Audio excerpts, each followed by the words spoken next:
Shalom, selamat pagi pemirsa dimanapun berada. Seperti biasa sebelum melakukan aktivitas kita hari ini, kita akan mendengarkan renungan pagi dari Ibu Sitanggang. Sebelum mendengarkan renungan pagi kita pada pagi hari ini, kita sama-sama berdoa. Bapa yang baik yang bertata dalam kerajaan surga, kami mengucap syukur Tuhan berberkat yang boleh kami rasakan hingga pada pagi hari ini. Kami boleh bangun dalam keadaan sehat. Sebentar Tuhan kami akan mendengarkan firman-Mu melalui renungan pagi. Kiranya Tuhan menjamah hati dan pikiran kami, sehingga firman ini kami boleh mengerti dan kami lakukan dalam kehidupan kami. Berkati kami Tuhan sepanjang hari ini. Berkati umat-umat Tuhan yang mendengarkan firman-Mu pada pagi hari ini. Biarlah berkat kesehatan, rezeki yang daripada-Mu boleh menjadi bagian mereka. Berkati kami Tuhan sepanjang hari ini. Mohon ampun dosa pelanggaran kami, karena kami berdoa dalam nama Yesus yang menebus kami dalam dosa. Amin.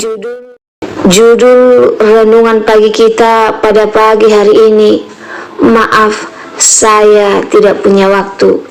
Ayat intinya saya ambil dari Efesus 5 ayat 16. Dan pergunakanlah waktu yang ada, karena hari-hari ini adalah jahat. Pemirsa yang diberkati Tuhan, maaf saya tidak punya waktu. Kalimat ini bukan hal yang asing, tapi pasti kita sering mendengarnya. Mungkin baru beberapa saat yang lalu ada seseorang yang mengatakannya. Tapi kalimat itu kontraproduktif dengan karakter Allah yang selalu punya waktu untuk beraktivitas. Mungkin sedikit dari kita yang menganalisa betapa destruktifnya makna di balik kalimat tersebut. Ketika Rasul Paulus mengatakan agar kita menggunakan waktu yang ada, ia ingin menekankan kita harus bekerja lebih keras dari iblis. Ini lebih berupa perintah daripada sekedar himbauan. 1 Petrus 5 ayat 8 mengatakan kita untuk sadar dan berjaga-jaga, sebab si iblis berjalan berkeliling seperti singa yang mengaum-ngaum dan mencari orang yang dapat ditelannya. Alias ia sedang bekerja keras. Jika kita tidak punya waktu untuk berjaga-jaga, kita akan ditelannya. Pernahkah kita renungkan bagaimana perasaan Allah ketika kita berkata kepadanya, maaf saya tidak punya waktu? Maka jangan heran jika Allah akan berkata kepada kita, engkau menyebut aku Bapa, tapi tidak menghormati aku. Engkau menyebut aku Tuhan, tapi tidak melayani aku. Maaf bila suatu saat engkau bertanya, apakah namamu tercantum dalam kitab kehidupanku? Saat itulah aku akan berkata, maaf, aku tidak punya waktu untuk menuliskannya. Jelas penjelasan tidak berguna. Karena itu selagi masih ada waktu, mari kita sediakan waktu untuk Dia. Milikilah waktu bersama Dia sebagai bukti kita sungguh mengasihinya. Pemirsa yang diberkati Tuhan, kalau kita mau merenungkan perjalanan hidup kita selama sehari penuh, mana Allah Bapa di surga memberikan bagi kita waktu 24 jam dalam sehari untuk melakukan aktivitas hidup. Maka pertanyaannya sekarang, berapa lama waktu khusus yang kita sediakan untuk membangun persekutuan dengan Tuhan? Dan bila kita harus jujur menjawab pertanyaan ini, maka ternyata sangat sedikit sekali waktu yang kita sediakan untuk membangun persekutuan dengan Tuhan secara pribadi. Atau bahkan kita hampir-hampir tidak pernah menyediakan waktu untuk bertemu dengan Tuhan. Kalaupun kita berkata bahwa saat mau tidur sudah berdoa, bangun tidur sudah berdoa, makan sudah berdoa, mau berangkat kerja sudah berdoa, pulang kerja sudah berdoa, bukankah itu waktu yang sudah kita sediakan? Saya harus berkata jujur bahwa semuanya itu adalah rutinitas hidup yang kita lakukan sebagai orang percaya, tetapi bukan waktu khusus yang kita sediakan untuk bertemu dengan Tuhan secara pribadi. Sebagai orang percaya, sejak kecil kita sudah diajar di sekolah bahwa kalau mau tidur, bangun tidur, mau makan, mau berangkat ke sekolah, kita harus berdoa.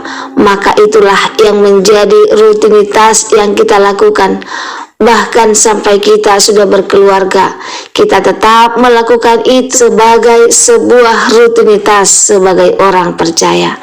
Persoalannya adalah melakukan rutinitas seperti itu pun terkadang kita lakukan dengan terburu-buru dan tidak benar-benar menghayatinya. Sebab doa yang kita panjatkan pun pada akhirnya telah menjadi doa yang dihafal. Di sini kita harus mulai menyadari bahwa memberikan waktu khusus bagi Tuhan adalah hal yang terpenting, melebihi apapun yang kita lakukan sepanjang hari 24 jam. Waktu yang Tuhan berikan kepada kita. Firman Tuhan katakan di dalam Ibrani 13 ayat 5, sebab itu marilah kita oleh Dia senantiasa mempersembahkan korban syukur kepada Allah, yaitu ucapan bibir yang memuliakan namanya. Jadi memberikan waktu khusus untuk membangun persekutuan dengan Tuhan sama dengan membawa korban ucapan syukur kita kepadanya. Dan di saat seperti itulah kita mau duduk diam di kaki Tuhan, memuji dan menyembah Tuhan secara pribadi, dan menanti-nantikan Tuhan berbicara kepada kita. Selama ini ada begitu banyak orang percaya yang seringkali mengeluh, bagaimana caranya bisa mendengar suara Tuhan? Persoalannya adalah kita ingin mendengar suara Tuhan, tetapi kita tidak pernah memberi waktu khusus untuk duduk diam dan mendengarkan Tuhan berbicara kepada kita. Pada akhirnya kita akan beranggapan bahwa hanya orang-orang tertentu saja yang bisa mendengarkan suara Tuhan. Dalam hal ini pendeta atau pelayan Tuhan yang mengambil bagian dalam pelayanan pekerjaan Tuhan. Jika kita berpikir demikian, maka sesungguhnya kita telah menuduh Tuhan tidak adil. Artinya, Tuhan hanya mau berbicara kepada orang tertentu saja. Saudaraku, Tuhan itu Allah yang setia dan adil. Allah yang kita panggil dengan panggilan "Ya Bapa", tidak pernah bisa melanggar hakikatnya sebagai Allah yang adil. Percayalah bahwa setiap saat Ia senantiasa menunggu kita yang mau datang kepadanya sebagai seorang bapa yang merindukan anak-anaknya. Maka Allah Bapa di surga juga rindu untuk berbicara dengan anak-anaknya. Jadi setiap hari di tengah kesibukan apapun yang kita jalani, kita harus bisa menyediakan waktu khusus untuk membangun mezbah secara pribadi untuk bertemu dengan Tuhan.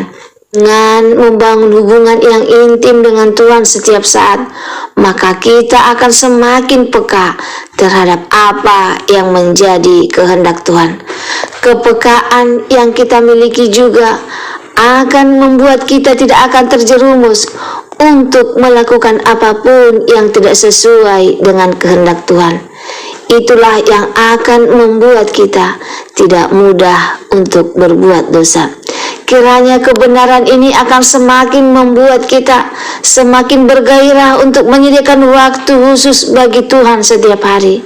Paling tidak 30 menit dalam sehari kita mau berdiam diri di kaki Tuhan. Kalau kita terbiasa menyediakan waktu 30 menit dalam sehari, maka lama-kelamaan kita akan merasa bahwa 30 menit itu belum cukup, karena kerinduan kita untuk bersekutu dengan Tuhan semakin membuat kita jatuh cinta kepadanya. Dengan demikian kita akan menyediakan waktu yang lebih banyak lagi untuk membangun persekutuan dengan Tuhan. Kiranya kebenaran ini memberkati kita semua. Semoga firman Tuhan pada pagi hari ini dapat menolong kita untuk tidak pernah berkata, "Maaf, saya tidak punya waktu untuk Tuhan, tapi kita akan menggantinya. Maafkan saya Tuhan yang tidak memberikan waktu untukmu, tapi hari ini dan hari-hari selanjutnya saya akan memberikan waktu untuk Tuhan. Jika pemirsa merasa terberkati dengan firman Tuhan pada pagi hari ini, pemirsa beri like dan komen dan share di sosial media kamu, sehingga semakin banyak umat-umat Tuhan yang menyadari betapa pentingnya membangun hubungan pribadi dengan Tuhan. Sebelum mengakhiri firman Tuhan pada pagi hari ini, kita sama-sama berdoa. Bapa yang baik yang bertata dalam kerajaan surga, terima kasih Tuhan buat firman yang telah kami dengarkan pada saat ini, yang mengingatkan kami harus memiliki waktu khusus untuk Tuhan, waktu membangun hubungan pribadi kami dengan Tuhan. Bantu kami Tuhan untuk melakukannya dalam kehidupan kami, sehingga kami ada keinginan, ada kerinduan mendengarkan suara Tuhan. Berkati kami sepanjang hari ini. Mohon ampun Tuhan dosa pelanggan kami, karena kami berdoa dalam nama Yesus yang menebus kami dalam dosa. Amin. Terima kasih pemirsa telah mendengarkan firman Tuhan pada pagi hari ini. Sampai ketemu besok pagi. Terima kasih, Tuhan memberkati.